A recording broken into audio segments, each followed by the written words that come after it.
And welcome back to the Brigitte Mabandla College here in the nation's capital. And I'm joined now by Professor Dumisani Mabunda, and he is, of course, Associate Professor in Police Practice Department at the University of South Africa and Security Analyst. Prof Mabunda, always a pleasure to have you. Thanks for coming through this morning. So we know over the next 4 days we will be hearing from one of the chief protagonists, as it were, in this whole saga as uncovered by Lieutenant-General Mkhwanazi. But how important a moment is this for accountability to begin with within the South African Police Service?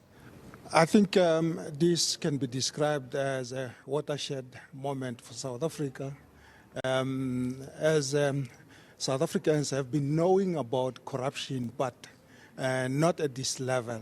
This is an opportunity for South Africa to make some required reforms, especially in the criminal justice system.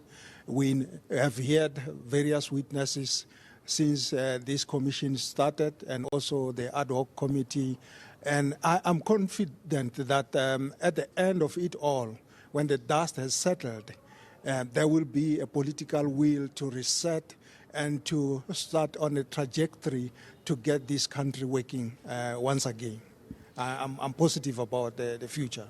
So if we look at this from an institutional perspective, how important is it, when we look at someone as high-ranking as General Sibiya, to be linked, even if only through allegation at this stage, to shadowy figures such as Cat Matlala, such as KT Molefe? How important is it for us to know what happened and that association of senior ranking police officials to shadowy figures? Sakina, it's a good question. This is a confirmation that indeed the fish start rotting from the top. We have always known of these low-ranking officers and the analogy of cold drink. We have seen people being stopped in a road, and you see a person with his body or her body inserted inside the vehicle, indicating that there's some discussion that is going on there, so that by the end of it all, the person will be let go because something has been given. We were not expecting this corruption to be happening at the top of the criminal justice system, to be specific, in the police. But this is something that is unfolding in front of our own eyes, and I'm certain that from here going forward, there will be necessary safeguards to ensure that people who are holding strategic positions are vetted, and they are people that can be trusted to lead in those strategic positions. That's not going to be easy, because when you look at what's happening at the local level, people have been crying, people have been complaining for years about the conduct of police. If we look at, for example, something like drug dealers in our various locations, you find that everybody knows where the drugs are sold. Everybody knows who the drug dealers are. If everybody else knows, the police know, and yet they do nothing. Yes, indeed. People at the local level knows who the criminal elements are, who the corrupt police officers are. Unfortunately, it's not going to be possible to shift police around because the police don't have capacity to shift police around. That would be a solution, because police officers that are not familiar to the area would not be easy to be corrupted. But at this stage, that is what has actually been happening, and it continues to happen. Criminals and the police that are involved in this corruption have been emboldened because nothing has happened in the past. So even now, as we are talking, there is still that problem. But fortunately, with these processes, we're hoping that there will be some actions that will be taken to stop this thing, because it cannot be allowed to continue. Yeah, but what? Because if you think about oversight, if you think about accountability, who's supposed to conduct that? Yeah, you look at IPID, for example, an oversight body that was supposed to check on the police But we have heard through this commission that they were also infiltrated. So you're asking a good question. We are not so sure who is going to be having that responsibility of oversight. But at least if recommendations are there, hopefully they will be implemented. There will be a political will from leaders that are still coming. We are not throwing in the towel yet, but I haven't heard of a country that is going through a phase that South Africa is going through right now. And there seems to be institutional paralysis because the rot runs so deep. The problems are systemic. You think about vetting. You have people in the highest levels of these organizations who have not been vetted. With corruption, everything is possible. It's not easy. We heard that in the EMPD vetting has started already. And we also hear that there are unions that are trying to oppose that, meaning that they are on the side of corruption. They don't want their members to be vetted because sometimes, I'm not making an accusation, sometimes they know that their members are not as clean as they were supposed to be. But I think if we are serious about development in this country, we will do something about corruption, like in countries like China and other, Colombia, where steps have been taken to deal with this corruption issue. It's going to take some time. It's not going to be easy. Yes, the processes that are taking place right now will conclude and give very, very good recommendations. But the question is, who is going to implement those recommendations? Because the solution lies in the recommendations implementation. But, you know, when you say it's going to take some time, is that not part of the problem? Because we've become accustomed to things taking very long to be resolved. If you think about the EMPD case of Emmanuel Mbenze, who was killed, case was opened. We heard testimony adduced here at the Madlanga Commission regarding that. People were named. One of the witnesses, who's now late, was said he implicated himself in being the person, it was witness D, who was charged with dumping that body.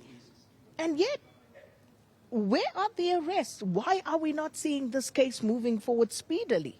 The problem in South Africa is with witness protection.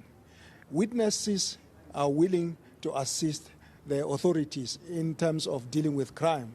But based on what you have indicated, very few people will have guts to come forward and say, I witnessed such and such and such a crime. So once we have that situation, the crime will not stop. Actually, the criminals know that if you want to get rid of a case, eliminate witnesses. So once you have done that, there's no case.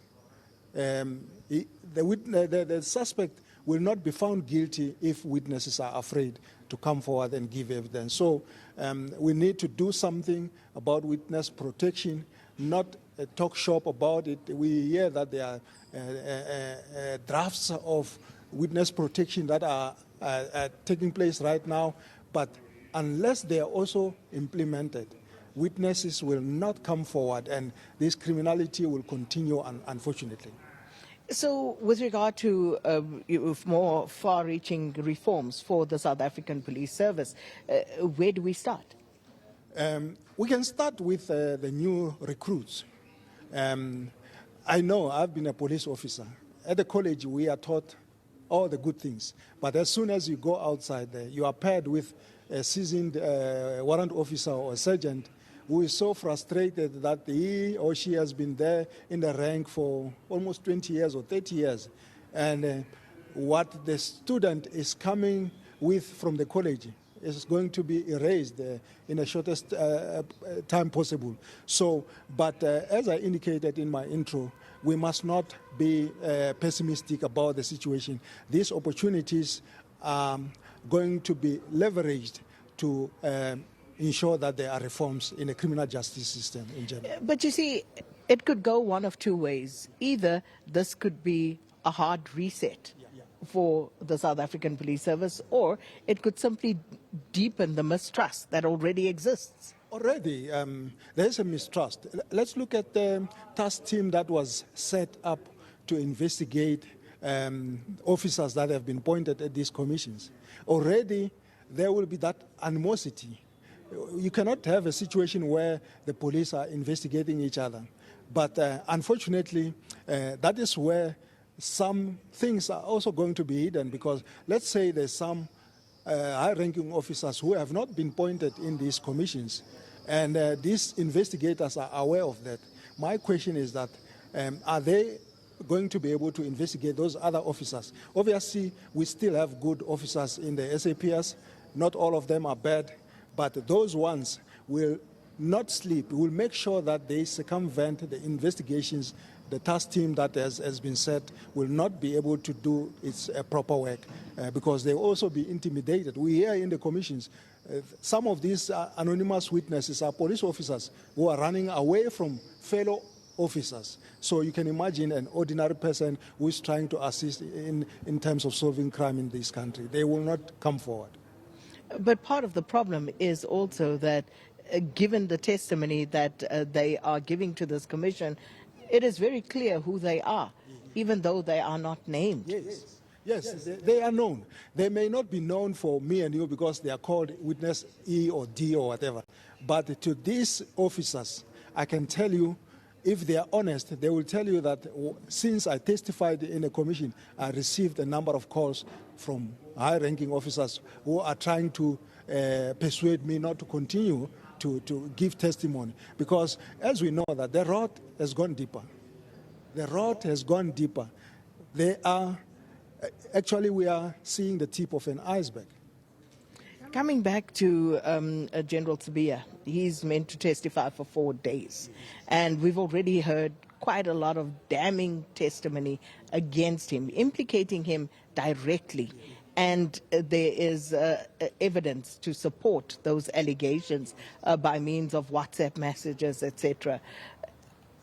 What are we expecting from him? How does he come to this commission to defend himself? Already we have seen him struggling at the ad hoc committee. It's going to be an uphill battle for him. I don't see how he's going to negate some of the things that have been said already. But we are all looking forward to this. Sometimes the witness that gives testimony first appears to be correct until there is a counter to that.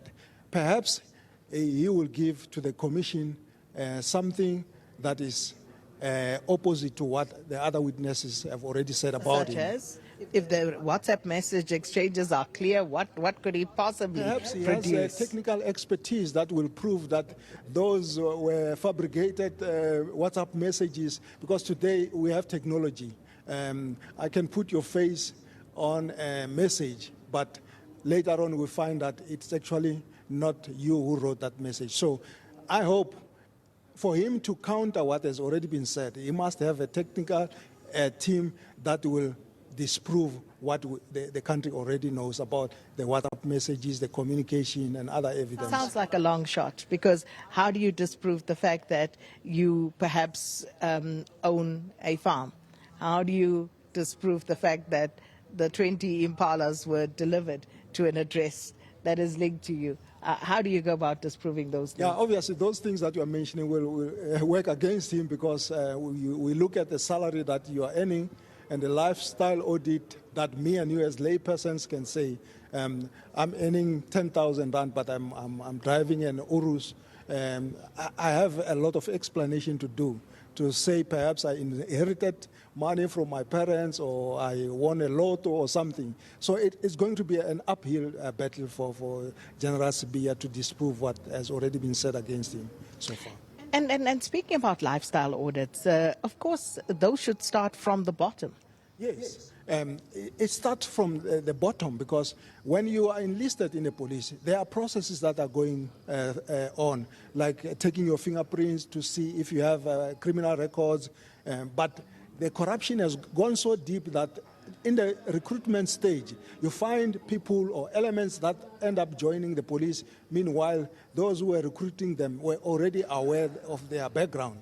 But because something was paid, they end up in a police. So this vetting must not only be at the top level, it must be throughout, so that by the time a person holds a strategic position, they have been cleared, or at least they have some kind of security risk, because there are levels of risks. There are risks that can be accepted.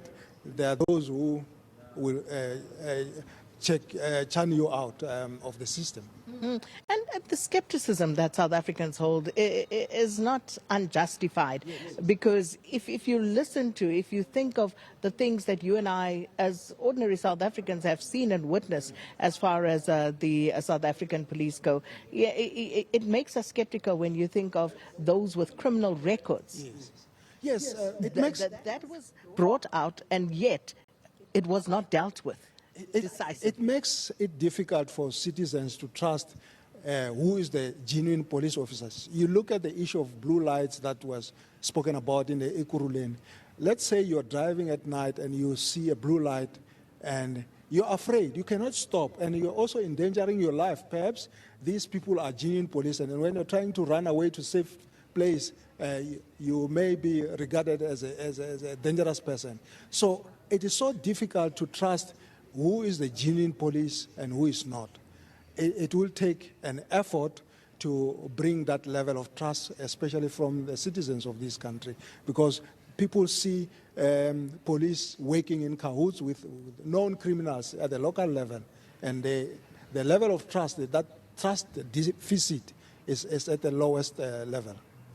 Professor Mabunda will have to leave it there, but thank you so much for your time as always, and of course Herculean efforts will be needed to turn this one around, and we will continue of course to gather more introspection from various guests as we go through the analysis.